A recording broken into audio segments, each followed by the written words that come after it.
Hey there, YouTube. This is Mr. Budget coming with you with another deck profile, but this one is a bit different. So, since the new tri regulations is coming soon, I thought why not do a bunch of V decks? For those who know, I got top 8 last year, so I plan on trying to go top 8 a little higher, maybe even top 4 this year. So I'm using the tri regulation as practice for the single tournament in the fall. So I figured that a lot of new overdressed players are going to be dipping their toes into the tri regulation, and a lot of them have not ever played V or even played premium for that matter.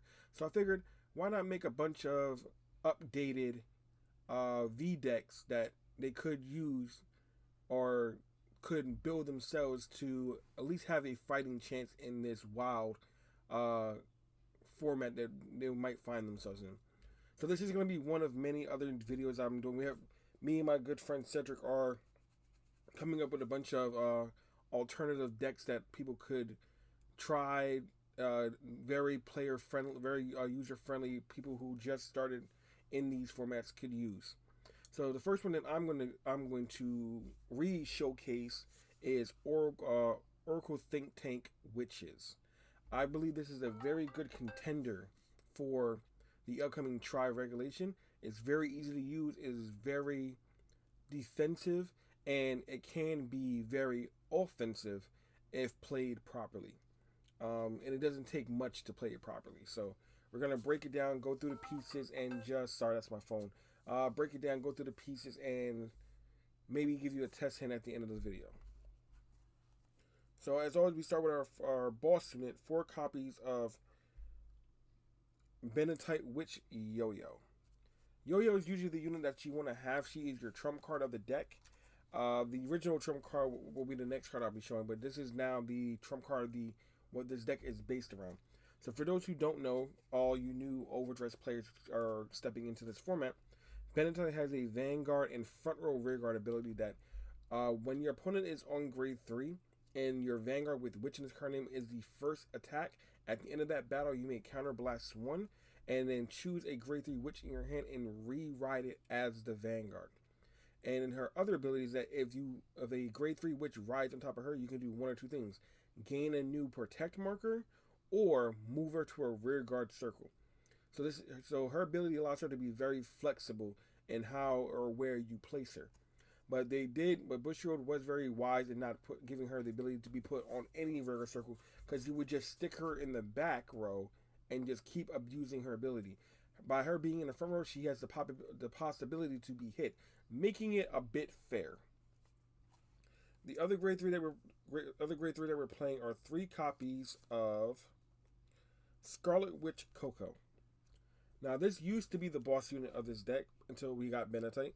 Coco has the very unique ability that when she rides on top of a grade 2, you may draw a card. So it is immediately a -0 because you're wasting the card to ride from her, but you're getting the same value back as a draw. Her other ability that used to make her the boss is that she had the ability act once returned, counterblast 1, soul blast a grade 3, which another card which allowed you to utilize his ability going first. You didn't have to wait till your second grade 3 turn of her ride to use her ability. To draw 2 cards, and then you may discard any number of witches from your hand and then gain that many protects. It says any number, which means you don't have to discard any. So it's technically a +3 when riding her. Card Akami. You have to have it. Now the last grade 3 is 3 copies of Wisteria Witch Zozo. This is the unit that you really want to ride over Benetite to get the best out of this deck, in my opinion. Her ability is when Vanguard Circle, when she attacks, you may reveal any number of protect cards in your hand. Your front row gets +5k for each one of them. So you want to build up protect ones in your hand. Then reveal them when you're on Zozo to just give your entire front line a massive buff. She also has the Vanguard Rigard ability. When she does hit a Vanguard, you may counterblast 1 and draw a card. So her on-hit ability isn't really where she shines. It's her first ability to buff the front line.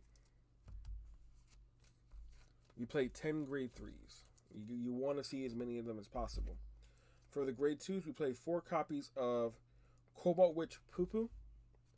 This is your grade 2 ride target. Her ability is when this unit rides on top of a grade 1, you may discard a card from your hand and gain a protect 1. So as early as ride 2, you're able to start producing protect markers. Her other ability is on rear guard is that when she attacks, you may reveal any number of sentinels, not protect markers, sentinels in your hand, and she'll get plus 5k for each one of them. So without Zozo's uh, buff, she can get big all by herself. Next, we play 4 copies of Sea Blue Witch Nini. Nini is the other keystone of this deck. Her ability is that on rear guard, you may put her into the soul, look at the top 3 cards of your deck, and then rearrange them in any order and put them right back on top. No shuffle, no nothing. So it means you can stack triggers. But her ability in soul allows her to become a grade 3 in soul, giving her the grade that she needs for Coco to Soul Blast at grade 3 to use her skill. So they work in tandem. Now the last witch that we play is Jade Witch TT. TT works with Poo Poo. So the card that you will most likely discard is Jade Witch TT for the reason that her ability is when she's discarded and you have a Vanguard with Witch's card, you may Soul Blast 1 and call this unit to rear guard. So you're not losing any cards. So you discard her, Soul Blast 1, right back on the board. Her in-hand ability is where she also shines. When this card is placed on the guard circle, you may discard any number of protect markers, and then this unit gets plus 20k shield for each protect marker discarded. So if you're going up against a person who's using a guard trick that you're not allowed to use sentinels against, use her. She becomes a massive shield.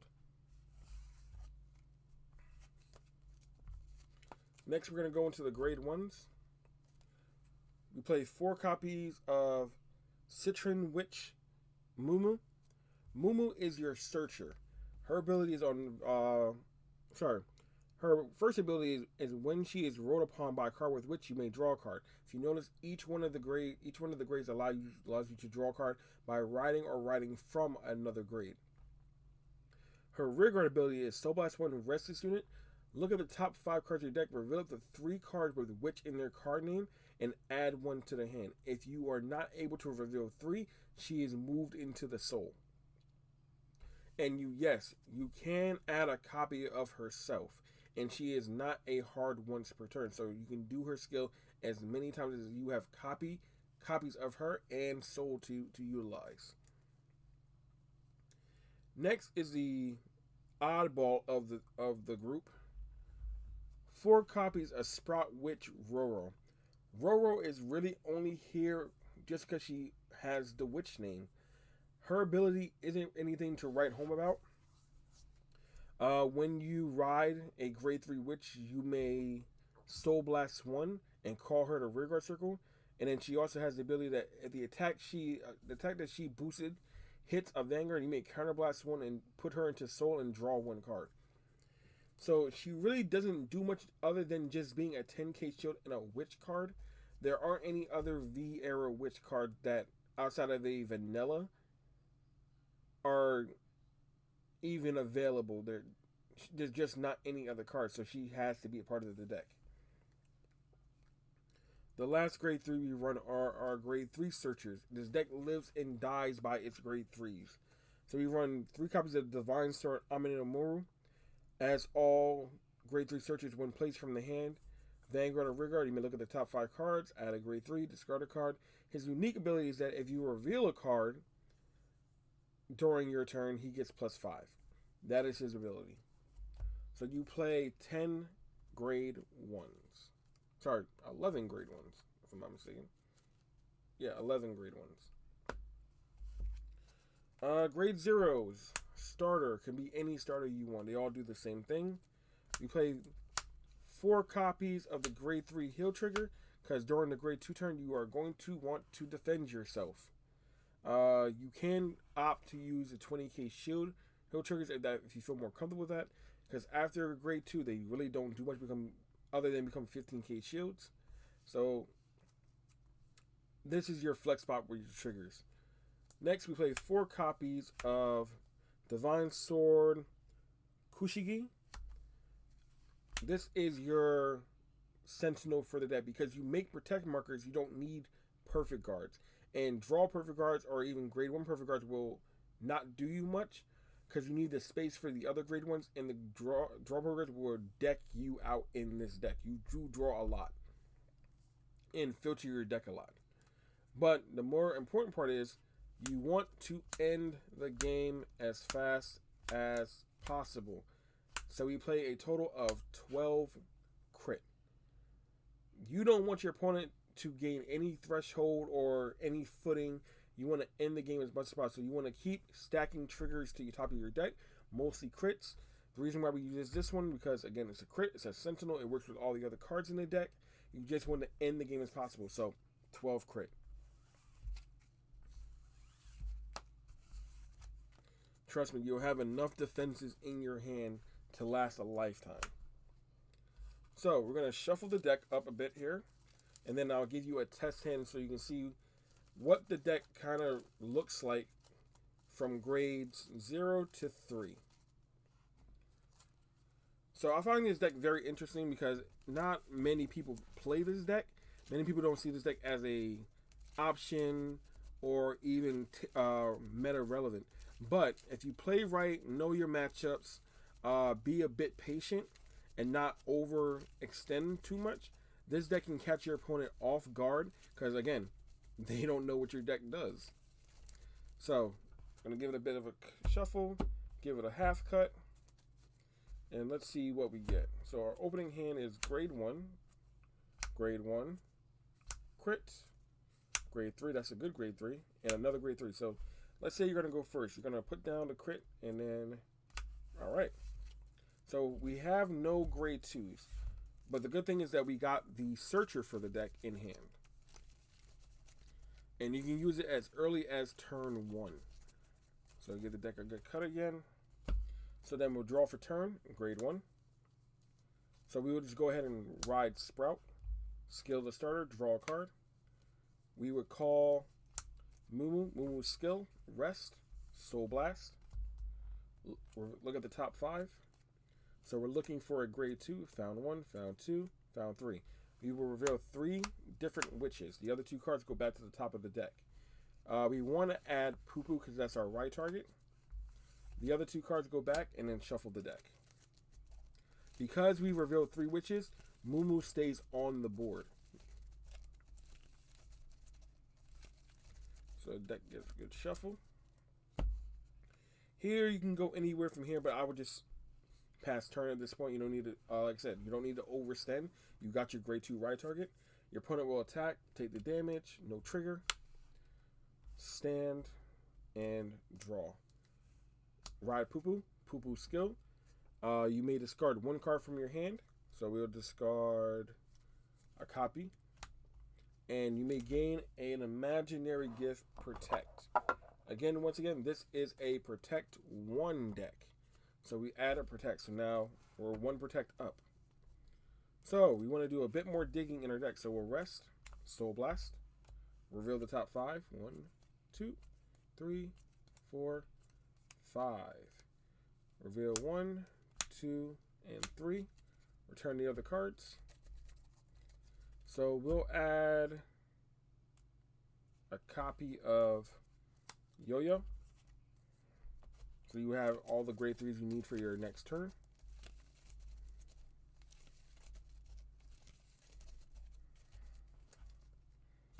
Okay. Let's see. Sure, why not? We'll go ahead and call Yo-Yo. Not call Yo-Yo, sorry. Call another copy of Poo Poo. And then call Amine Maru. Skill. Check top 5. 1, 2, 3, 4, 5. Sure, add. And we'll go ahead and discard this one since we already have enough copies in hand. Deck thinning is deck winning. And since I reveal the card, Amine Maru gets +5. So pressure. So attack, drive, no trigger. Attack, skill, reveal a sentinel, add 5, 14. Pass turn. Most likely they're going to pick this card off, so we'll let it go. You take a damage, critical, power, stand, draw, will ride Coco since we're going first. Coco's effect. Since we rolled from a grade 2, we draw 1 card and gain a protect marker. Then once again, we'll use Citrine skill. Soul Blast. Look at the top 5. 1, 2, 3, 4, 5. Now here's the clever thing about your Citrine skill. You can only reveal 2 if you want. So that way you can move her to the soul and add another copy of her. That way you can dig through your deck again. It's all about how you can manipulate the deck to your favor. You don't always have to do the most. Even doing a little can get you a long way. Keep that in mind. So since now we have a new soul, Culture Scene, Skill, Rest, Soul Blast, look at the top 5. We're looking for a precise card. Unfortunately, we didn't get it, so we got another Witch. Since we can only reveal 1, Citrine goes to the soul again. This card goes to hand. Unfortunately, we didn't get the card we were looking for. Sometimes it just doesn't work out in your favor, so you have to be able to roll with the punches.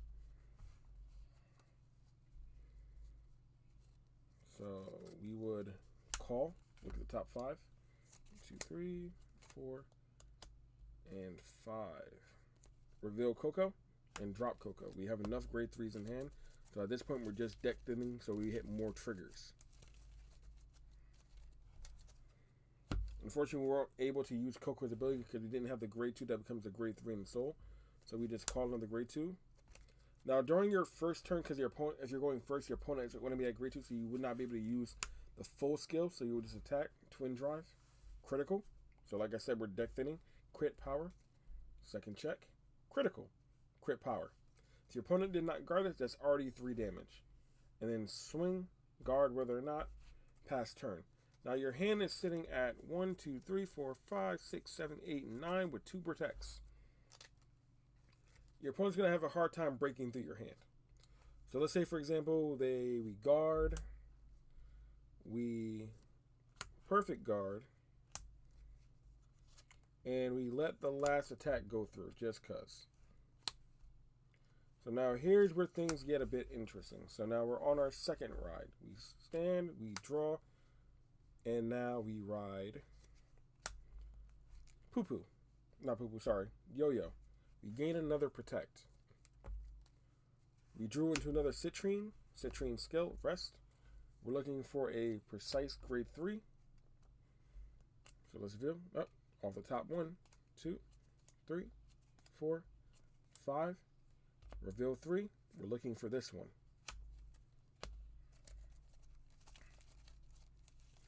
So there's a bunch of cycling that is being done.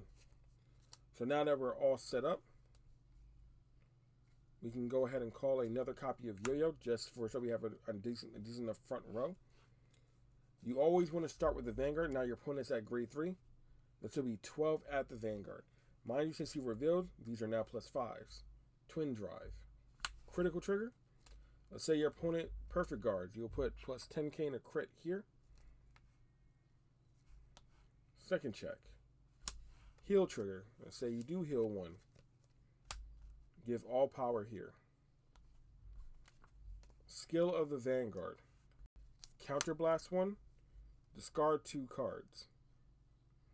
So let's get rid of a crit and another copy of Yo-Yo since we don't need it. Ride a grade 3.